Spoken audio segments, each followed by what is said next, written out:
Welcome to AI for Founders. I'm Ryan Estes. Today, I'm joined by Liz Giorgi. And Liz, if I mispronounce your name, I'm so sorry. She is the founder of soona.co, a content creation platform built specifically for e-commerce brands. Soona launched back in 2019. Liz bootstrapped it for the first year, built an MVP, and has since raised a staggering $56 million across 4 funding rounds. Today, the platform serves over 25,000 brands, offering a streamlined model, $13 per month, and pay as you go. If you're an e-commerce brand doing over 1 million annual run rate and looking for fast, affordable content that converts, this is your solution. Her favorite AI tool is GPT Workspace. Her mission to simply connect content creation for brands that want to move fast. Let's get into it. But first, a word from our sponsor. This episode is brought to you by Kitcaster. Kitcaster is the podcast agency for entrepreneurs. They book high-growth founders on top podcasts, helping them share their story, build authority, and drive real business results. With hundreds of successful clients and millions in revenue generated through podcast interviews, Kitcaster has become the go-to partner for founders ready to scale their influence. To learn more and apply, visit kitcaster.com, where founders get heard. Now let's jump into the conversation. Shining stars, computer light. Take the flight in the glow of neon bright.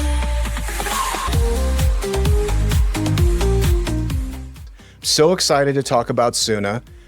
It's one of my favorite products to recommend. I've recommended it several times in this networking group I'm in called Hampton, and there's a lot of people singing your praises. I want to talk about that, but before we do, I want to talk about AI, specifically what you're really excited about in AI right now, or what tools that you're using as kind of a regular part of your workflow. As I'm sure many people are experiencing, there's a lot of AI hype right now. And I think that AI hype is probably reaching higher and higher levels every single week and every single time a new product gets released to market. And so I think I probably am both, interested in a lot of AI, but also somewhat skeptical or have a really high bar for what I think is good or what I think is great. One of the things I ultimately hope is true is that AI will help us all get more of our time back. And so I spend a lot of time looking at tools that help people get their time back. A really good example being that I use an integration in my Google Suite that is, I think it's literally called GPT Workspace. It's an OpenAI application that lets you, query things directly from ChatGPT versus having to go back and forth into a ChatGPT browser. It gives you your time back, right? So a good example is I might be writing an email and think like, oh, I wonder what a good way to phrase this will be. I can just highlight it in my browser and it will give me some alternatives. And so that is called GPT Workspace. If people want to Google it, I think it's actually a really good work companion. Another AI tool that I'm also really excited about is actually one we launched recently at Soona that I think is pretty exciting. It's called bulk crop, which doesn't sound that exciting, but what it is it allows for teams or creative users to crop images in bulk and have it done in a content-aware way. So say you have 1,000 images, they all need to be cropped as squares, and you don't want to have to go do that 1,000 times. AI will do that for you. It'll do 1,000 at once, bulk process them, and do it in a content-aware manner. We literally built this feature because it was one that I wanted. I was just incredibly excited about. And so these are the kinds of features I'm most excited about in AI, is just tools that give you your time back. Yeah, the small tools. That's kind of how I think about it too, is like, what are the things that are bothering me? Because I have a tendency to get really excited about the big picture of quantum computers creating robots that send crystallized spaceships to Mars or something cool, But, I want to rein it back and say no, what are small tools that will make an immediate impact? One thing I've also seen though, is as it's delivering more time, I wish that was time for leisure, but ultimately it just means I get to work harder, faster, and do more, So I wonder, I'm kind of been in conflict with this kind of productivity flywheel of there's a healthy balance of being open and creative and kind of blank. And then it's very important to also create rigor and structure and work routines. So what I've found so far is like AI is kind of complementing both. It's allowing me to be creative in different ways, but it's also giving me a little bit more feeling like, boy, I should be squeezing more out of this hour.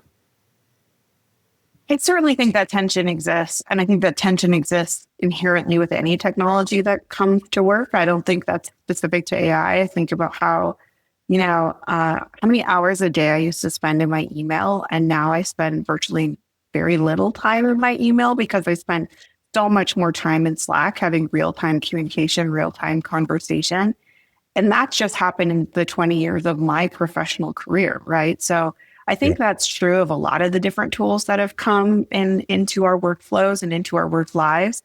But one thing I do think about, because you mentioned it, is I think there also is a question for everyone that they must ask themselves, and especially founders and especially creative founders, which is, what is sacred and important to you about work?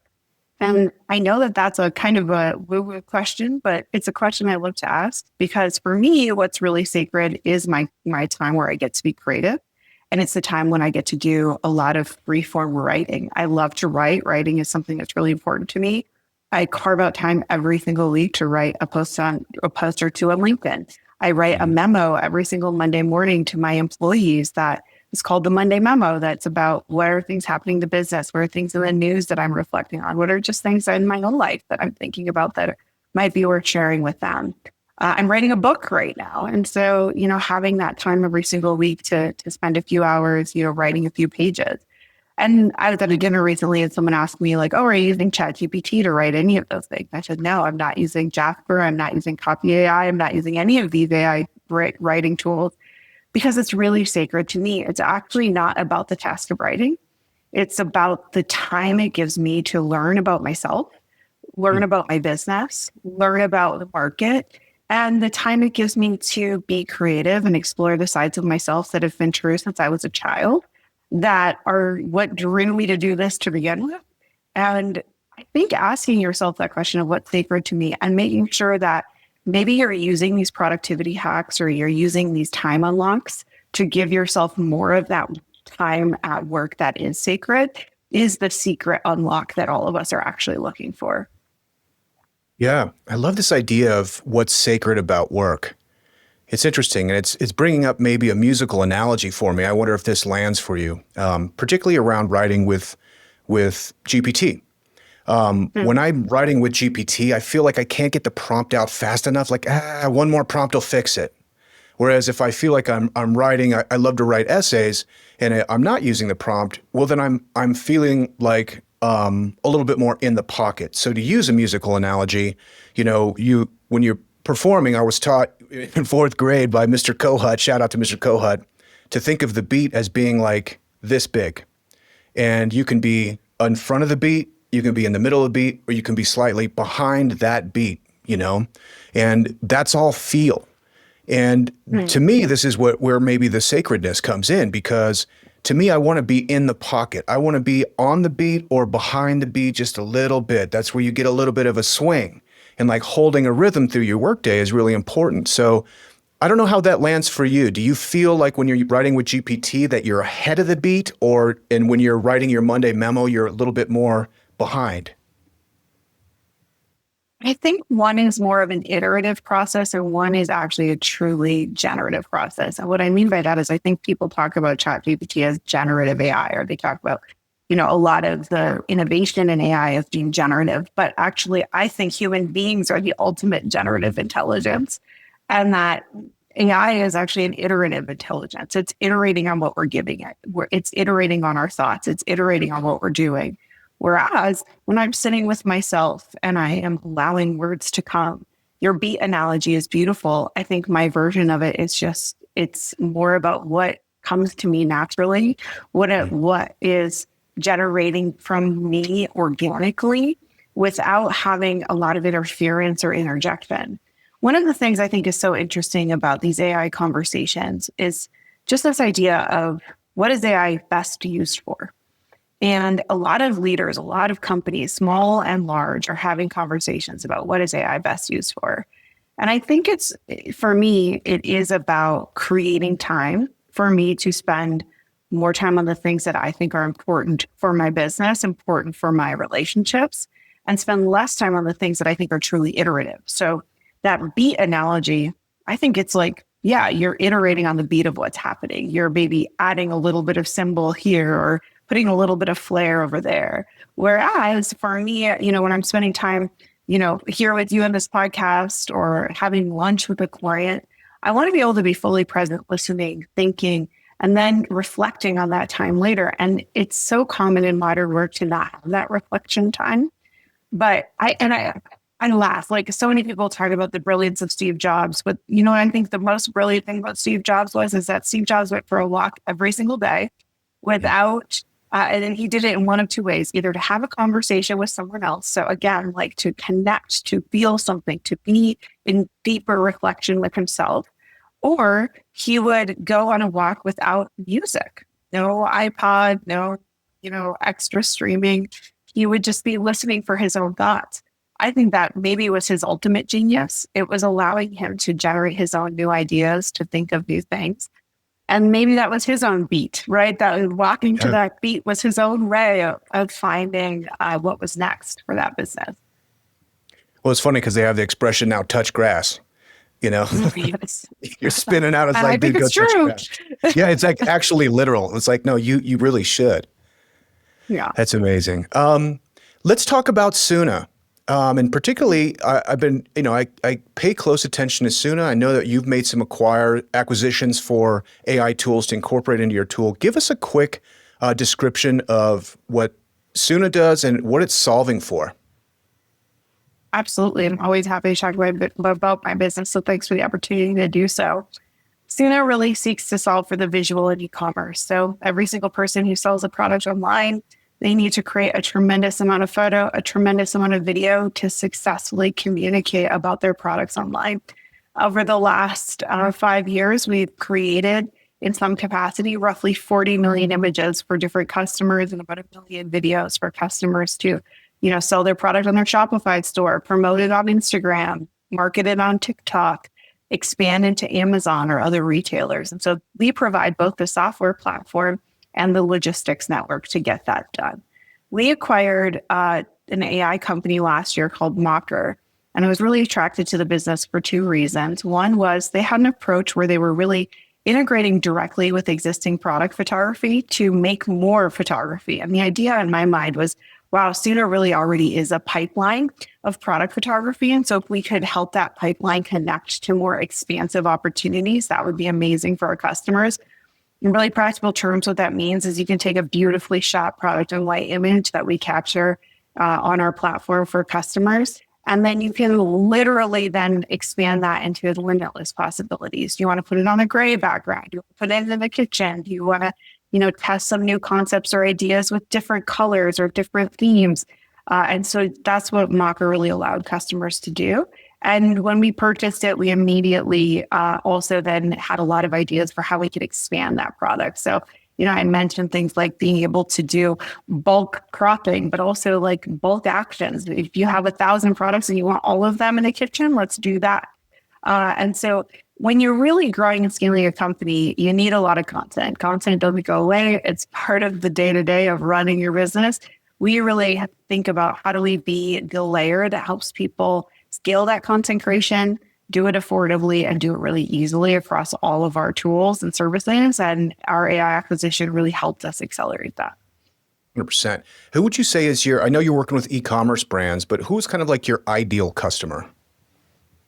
We love working with customers that are sort of emerging or really truly getting to a new level of scale. So, we, for example, work with a few pet companies that are, teams of 10, teams of 20 that are really growing and scaling quickly. I think about Bobby Flay's cat has a food company called Chewy's Cat that is a customer that is continuing to grow and scale with us. We love to work with companies though that are just exploding at the seams, and we work with Crocs and being able to support all their product launches as they've continued to really be in the zeitgeist has been awesome. And so we like to say that we're really there for people when they get past their first couple products and start having a family of products, because that's when your needs for content creation start to really balloon, is when you're selling more than one product. And especially when you're selling more than one product in more than one place, that's when you start to have a lot of other challenges. So that's kind of our sweet spot when people start to enter into the soona universe. Yeah, and I'm always really excited about marketing tools like this because especially kind of the scale you're talking about, which is going from like a scrappy startup, they've found traction. So we'll say they're probably into what, 1-2 million annual run rate, something like that, where they have maybe a marketing director and then they have a marketing manager. And I'm always sympathetic to marketing directors and companies like that because they are me. Which is to say that, like, not only do you have to create content, you have to have all the passwords, you have to be an expert in how to do Meta's advertising, you have to be an expert in doing the TikTok shop, you have to be an expert in Instagram Reels. Like the task that is modern marketing right now is unbelievable. And a lot of folks are just like, oh yeah, post some stuff on Instagram, and or their entire business model is like, oh, marketing will do it, but they actually don't have insights. So when you have a tool like Soona, it's like, okay, here's how I can really capitalize. Kind of what we started out talking about. It's like, here's how I can squeeze more juice out of the hour in a really consistent manner. So one thing we talk about, I just have to say, I'll underline and highlight one thing you said about being a modern marketer, which is there's a deck that we share with employees when they started the company, and it talks about the state of the modern marketer, and how the modern marketer is possibly the most overwhelmed person inside of an organization because the number of tools that they have to be expert at are constantly exploding. The trends are changing, not weekly, not even daily. Sometimes the trends are changing hourly. And on top of that, there is so much channel management to this job that didn't exist before. It used to be, we had a website, we had some marketing channels. Well, now it's you might actually be selling your product in 20 different places, and you're also selling your product on your marketing channels with things like TikTok shops, which are like natively integrating with e-commerce tools. And so the burden of being a marketer today is that you no longer are just thinking about a brand. You actually are thinking about literally every single put and take of the business and the market that you're operating in. That is a lot to wrap your mind around. 100%. It's a complete marriage of left and right brain. So you have to find people that are incredibly innovative and creative, but people that are also super data-driven and analytical, which is why when I meet marketing directors that are polite and nice and kind, I just really appreciate it because I know how hard their job is, It's cool. So yes, Soona, how about a business model? You guys a subscription service? How does billing work? So we have a very small subscription. It starts at $13 a month, and that's just to access the platform and our network of studios. And then beyond that, it's just how much content you create and use. So one of the things that I think is really awesome about our pricing is our incentives are aligned with customers. If you don't like the content you're creating on the platform, you're not paying for it. Unlike a traditional photo shoot where you maybe spun up a full location, you maybe rented a studio for a day, rented a bunch of equipment, hired a bunch of people. That's a lot of sunk cost. With Soona, you only pay for content if you like it and want to actually use it, which to me is probably one of the most magical things about the business. It's how we've been able to figure out that business model. And what I can tell you is we're at 25,000 brands on the platform today. And for the vast majority of our brands, 97%, they have a successful first shoot experience, which to us means they liked something on their photo shoot. They were able to purchase something on their photo shoot. And so that to me is how we really think about how we can innovate in the pricing, innovate in alignment of incentives, and really think about, content as a tool in a business, just like a lot of other tools that you're using in your marketing stack versus this incredibly expensive sunk cost that you're not necessarily guaranteed to get a great outcome from. Yeah, it's brilliant. And I'm always interested about pricing. $13 a month times 25,000 brands is $325,000 a month. There has to be some temptation to be like, maybe it should be $27 a month. How did you land on $13 a month? Look, there's a lot of options. We have we have other tiers. So we have tiers. What if you want to, have lots and lots of team members on your account? We certainly have a higher tier for that. When you want to do a custom integration with your e-commerce store, we have an enterprise tier for that. So there's certainly other tiers that people can get to, and that definitely help us earn more money. I think, though, what I've always believed from the very beginning, it was one of the first core values myself and my co-founder established in 2019, was we always felt that the product should be approachable, and we always felt that the product should really be about access. It should not be about, no one should be able to access this. And so having a price point that's relatively low to us means that we're approachable and we're accessible. And those are not actually things that I think are always true about the category that we operate in.